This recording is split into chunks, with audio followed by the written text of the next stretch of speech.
13th International Physics Olympiad, year 1982, IPHO. I offer private tutoring for Physics Olympiad preparation. I currently have openings. There is a discount for group classes. Message me if interested. My email is fred1996@hotmail.com, or you can use Skype name Eduard F1996. Problem number 1. Fluorescent lamp. An alternating voltage of 50 Hz frequency is applied to the fluorescent lamp shown in the accompanying circuit diagram. The following quantities are measured. Overall voltage, main voltage, U equal 228.5 volt. Electric current, I equal 0.6 ampere. Partial voltage across the fluorescent lamp, U prime equal 84 volt. Ohmic resistance of the series reactor, RD equal 26.3 ohm. The fluorescent lamp itself may be considered as an ohmic resistor in the calculations. Question A. What is the inductance L of the series reactor? Question B. What is the phase shift phi between voltage and current? Question C. What is the active power PW transformed by the apparatus? Question D. Apart from limiting the current, the series reactor has another important function. Name and explain this function. Hint. The starter S includes a contact which closes shortly after switching on the lamp, opens up again and stays open. Question E. In the diagram with the quantitative time scale, sketch the time sequence of the luminous lux emitted by the lamp. Question F. Why has the lamp to be ignited only once? Also, the applied alternating voltage goes through zero in regular intervals. Question G. According to the statement of the manufacturer, for a fluorescent lamp of the described type, a capacitor of about 4.7 microfarad can be switched in a series with the series reactor. How does this affect the operation of the lamp, and to what intent is this possibility provided for? Question H. Examine both halves of the displayed demonstrator lamp with the added spectroscope. Explain the differences between the two spectra. You may walk up to the lamp and you may keep the spectroscope as a souvenir. Solution for problem number 1. Question A. What is the inductance L of the series reactor? The total resistance of the apparatus is Z equal U over I, which is 380.8 ohm. The ohmic resistance of the tube is RR equal U prime over I, which is 140 ohm. Hence, the total ohmic resistance is RR plus RD, which is 166.3 ohm.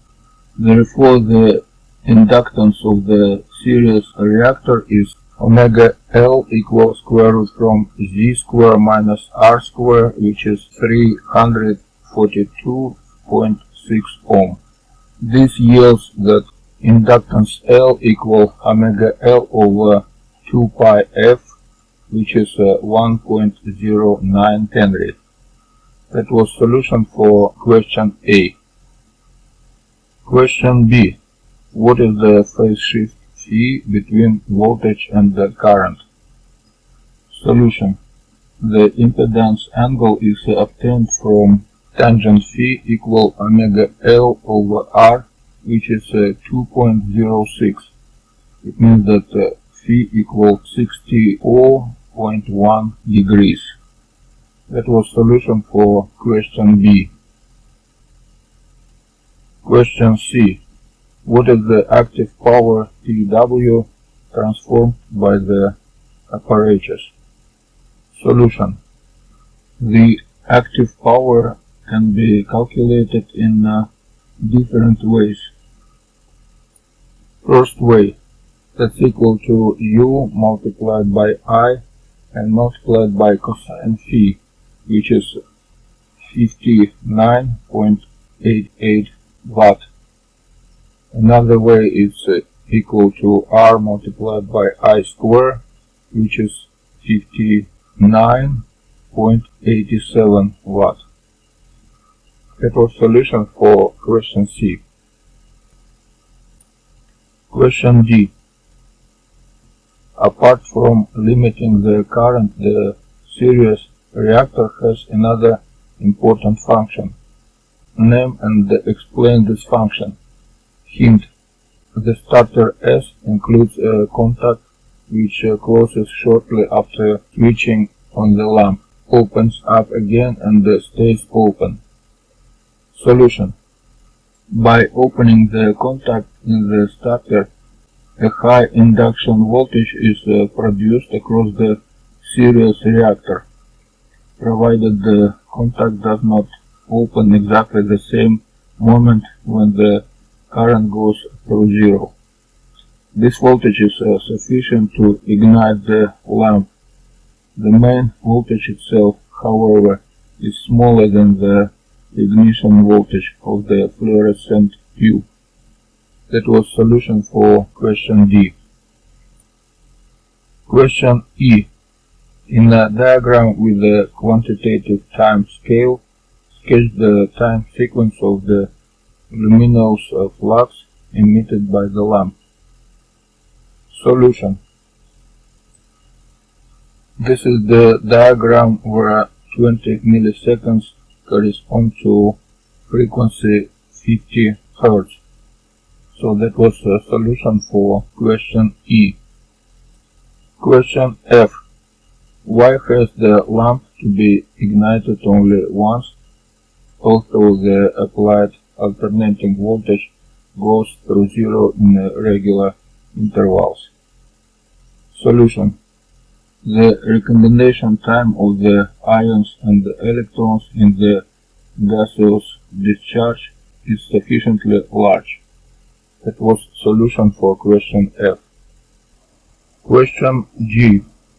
According to the statement of the manufacturer, for a fluorescent lamp of the described type, a capacitor of about 4.7 microfarad can be switched in series with the series reactor. How does this affect the operation of the lamp, and to what intent is this possibility provided for? Solution. Resistance of the capacitor of 4.7 microfarad is 1 over omega C, which is 677.3 ohm. The two reactances subtract, and the remaining resistance of 334.7 ohm acting as a capacitor. The total resistance of the arrangement is now Z prime equal 373.7 ohm, which is very close to the total resistance without capacitor, if you assume the capacitor to be loss-free as in question A.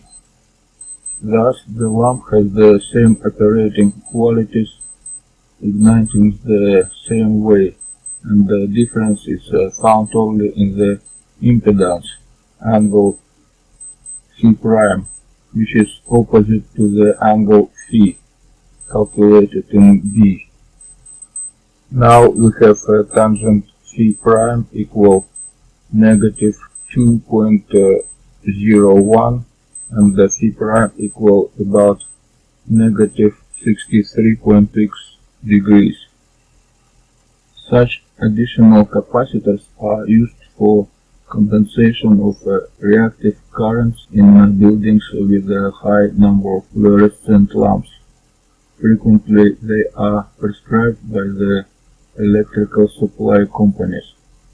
That is, a high portion of reactive current is unwelcome, because the power generators have to be laid out much bigger than would be really necessary, and the transport losses also have to be added, which are not paid for by the customer if pure active current meters are used. So that was solution for question G. Question H. Examine both halves of the displayed demonstrator lamp with the added spectroscope. Explain the differences between the two spectra. You may walk up to the lamp and you may keep the spectroscope as a souvenir. Solution. The uncoated part of the demonstrator lamp reveals the line spectrum of mercury. The coated part shows the same line spectrum of a continuous background. The continuous spectrum results from the ultraviolet part of the mercury light, which is absorbed by the fluorescent and re-emitted with a smaller frequency, energy loss of the photons or larger wavelength respectively. That was solution for question H, and here we finished discussion for problem number 1. 13th International Physics Olympiad year 1962 IPHO. I offer private tutoring for Physics Olympiad preparation. I currently have openings. There is a discount for group classes. Message me if interested. My email is fred1996@hotmail.com and the Skype name Eduard F1996. Problem number 2. Oscillating cold hanger. A suitable made-wire cold hanger can perform small amplitude oscillations in the plane of the figure around the equilibrium position shown. In positions A and B, the long side is horizontal. The other sides have equal length. The period of oscillation is the same in all cases. What is the location of center of mass, and how long is the period? The figure does not contain any information beyond the dimensions given. Nothing is known. It means concerning the detailed distribution of mass. Solution for problem number 2. According to the picture, we have two equilibrium points, this one and this one. It means that the center of mass or center of gravity lie on this line between this point and this point, and suppose that center of mass has a distance x from base of this hanger. Now suppose that d is length of this base of this hanger, which is 42 centimeters. L is the height, which is 10 centimeters. X is the distance from center of mass to the middle of this base. And because we have oscillation in the plane of this hanger, we can count that moment of inertia around this center of mass is ma0 square, where A is some kind of characteristic of a geometrical sizes of this hanger. Now let's count what is the period for all three positions. Due to parallel access theorem, we have these three expressions for all three periods. First case, it's oscillation around this position. L minus x, it's oscillation around this position. And y is oscillation around this position. And all these periods must be equal to each other. Let's talk about first and the second case, where T1 equal T2. It means that we can equalize expressions under the roots, which is this one, and after some calculations we have this expression. So for this expression we have two solutions. One solution is when x equal L over 2, and it's situated exactly between 2 points of oscillations. In that case, A0 could be any, because we have same distance from the center of mass.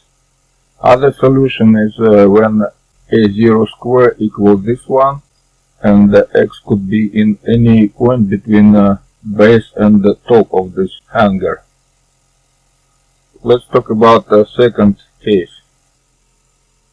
As we mentioned, in second case we have A0 square equal x multiplied by L minus x, and after putting into the first equation we will get period equal to pi multiplied by L over G. Let's compare it to the third case. In the third case we have T3 equal this expression, and after some simplification we can get that this T3 greater than this expression, and because y greater than d over 2, that will be greater than L. It means that T3 must be greater than T1. It means that the second solution is not solution. Let's investigate first case when x equals L over 2. It means that y now equal to this expression, and after equalizing T1 to T3 we will get this equation, and after simplification, because y is not equal to L over 2, we have A0 square equal 1/2 YL. Now we have total expression for A0 square. Let's count what is the period in that case. We can count what is this expression when we, instead of A0 square, put 1/2 YL, and finally we will get this expression 2 pi multiplied by square root from y plus L over 2 divided by G. Let's count what is the period in third case. That will be this expression, and after simplification we have the same result as in the first and second case. Now we just need to put numbers and get what is a total period. After putting all numbers we have this expression, which is 1.03 seconds. That was solution for problem number 2. 13th International Physics Olympiad, year 1962, IPHO. I offer private tutoring for Physics Olympiad preparation. I currently have openings. There is a discount for group classes. Message me if interested. My email is fred1996@hotmail.com, or Skype name Eduard F. 1996. Problem number 3. Hot air balloon.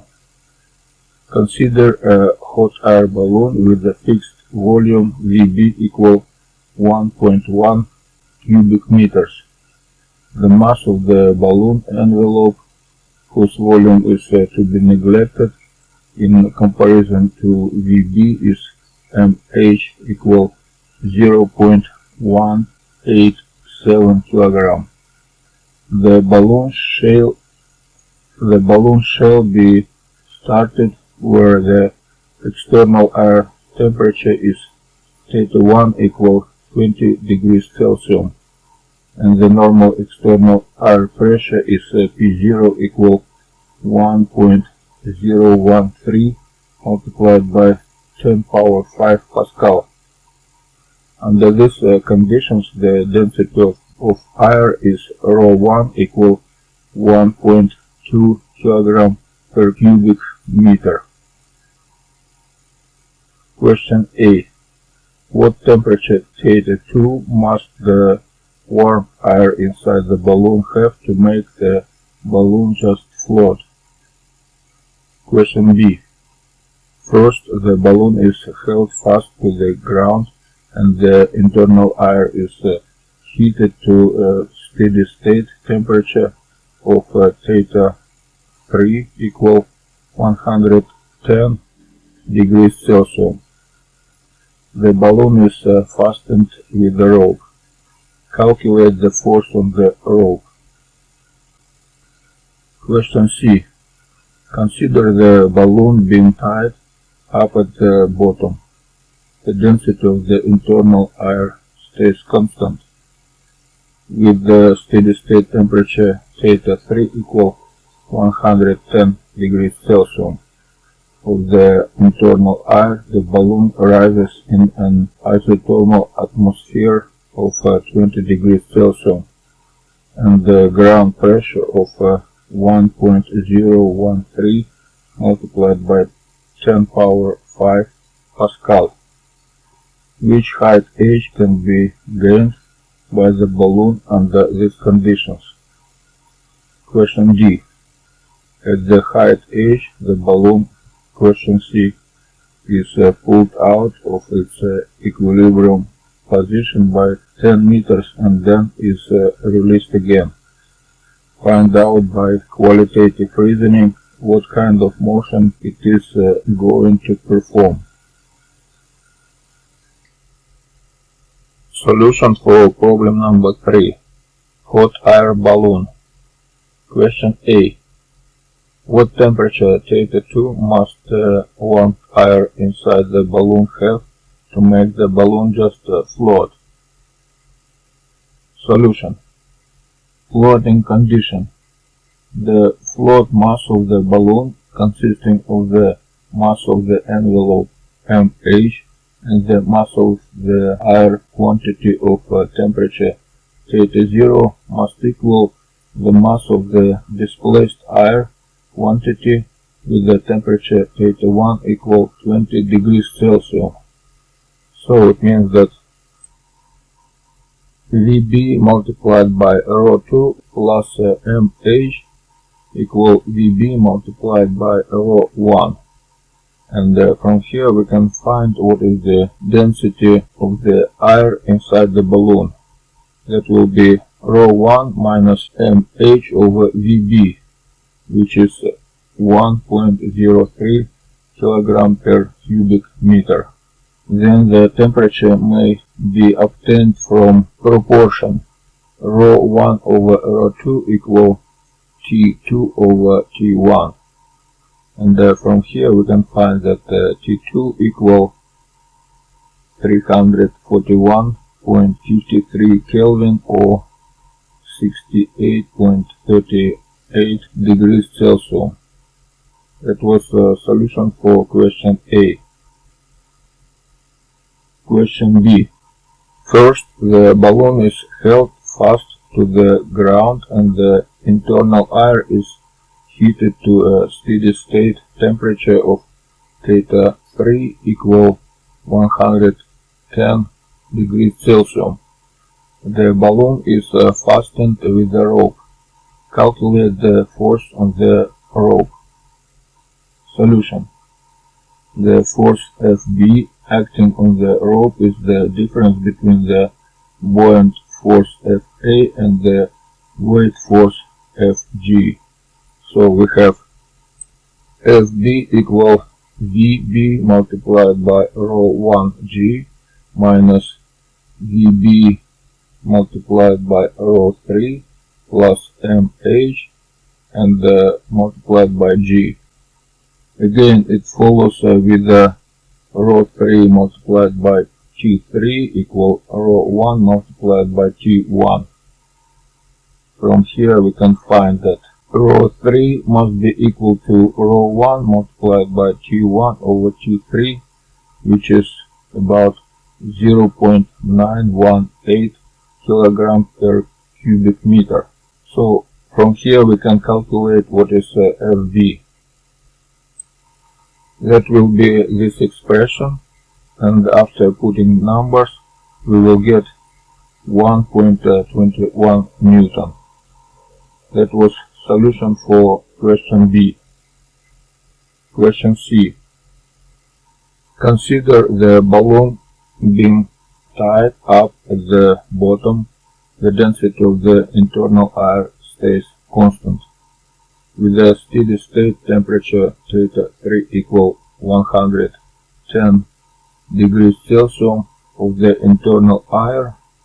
The balloon rises in an isothermal atmosphere of 20 degrees Celsius and the ground pressure of 1.013 multiplied by 10 power 5 Pascal, which height h can be gained by the balloon under this condition. Solution. The balloon rises to the height h, where the density of the external air ρh has the same value as the effective density ρ effective, which is evaluated from the mass of the air of temperature θ3 equal 110 degrees Celsius inside the balloon and the mass of the envelope mh. So we have ρ effective equal ρ3 multiplied Vb plus mh over Vb, which is 1.088 kilogram per cubic meter. Now let's estimate what is the density of the external air ρh. That will be regular density in atmosphere, which is ρ1 multiplied by exponent power negative ρ1 gh over P0. Resolving equation 5 for h, we have h equal P0 over ρ1g multiplied by natural logarithm ρ1 over ρ effective, which is 843 meters. That was solution for question C. Question D. At the height h, the balloon from question C is pulled out of its equilibrium position by 10 meters and then is released again. Find out by qualitative reasoning what kind of motion it is going to perform. Solution.